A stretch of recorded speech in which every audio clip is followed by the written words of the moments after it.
Marion Maréchal part en croisade contre France Info. Ce que je constate, c'est qu'il y a un principe de précaution pour l'environnement, il y a un principe de précaution pour le Covid, où là, il n'y a aucun problème à enfermer 66 millions de Français pour des raisons sanitaires. On n'a pas été enfermés en prison, madame. Encore un attentat en France, cette fois-ci à Paris, et je vous avoue qu'entre ça et l'attaque de Crépol par des jeunes de banlieue, l'actualité est assez morose. C'est finalement assez révélateur des faits de délinquance qui explosent partout en Europe. Les politiciens de droite comme de gauche commencent enfin à se réveiller sans donner de réelles solutions. S'il y a eu un attentat, c'est qu'il y a forcément une faille. Oh putain! Je suis de 143! Pour pallier à cela, Marion Maréchal a une idée qu'elle va partager au micro de France Info dans un climat assez tendu entre elle et les journalistes. Sa solution est très simple, mettre en détention provisoire tous les fichiers S pour radicalisation. Ça représente environ 5000 personnes. C'est qu'on n'attende pas que ces gens commettent des agressions ou des meurtres pour y répondre. Il faut mettre en place une arrestation immédiate et une détention préventive de tous les fichiers S pour Sur quelle base légale, Marion Maréchal? La base légale, elle n'existe pas. Il faut justement la mettre en place.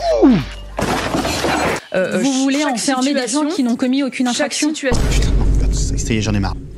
Non, moi je crois qu'il faut que vous arrêtiez d'essayer de dire des trucs. Des gens, madame, qui sont des bombes à retardement. Ce que je constate, c'est qu'il y a un principe de précaution pour l'environnement, il y a un principe de précaution pour le Covid, où là, il n'y a aucun problème à enfermer 66 millions de Français pour des raisons sanitaires. On n'a pas été enfermés en prison, madame. Par contre, 5000 fichiers S qui menacent la sécurité de 66 millions de Français, on n'a pas de solution.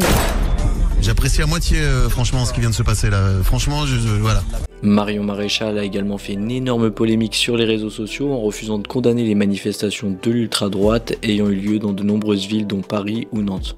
Il y a eu 58 000 groupuscules d'extrême droite. Est-ce que c'est parce qu'au sein de Reconquête, mais parce qu'on s'en fiche, des fondateurs, parce qu'on s'en fiche, parce qu'aux portes de votre studio, avant-hier, il y a un homme, un terroriste islamiste qui a encore tué et blessé des gens et que c'est ça qui menace la France aujourd'hui.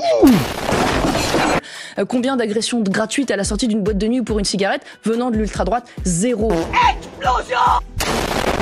Là-dessus, Marion se trompe un peu car 13 attentats d'ultra-droite ont déjà été déjoués cette année selon le ministère de l'Intérieur. Si tu veux me soutenir, n'hésite pas à t'abonner, c'est gratuit et tu peux également me soutenir financièrement en cliquant sur le bouton rejoindre juste à côté.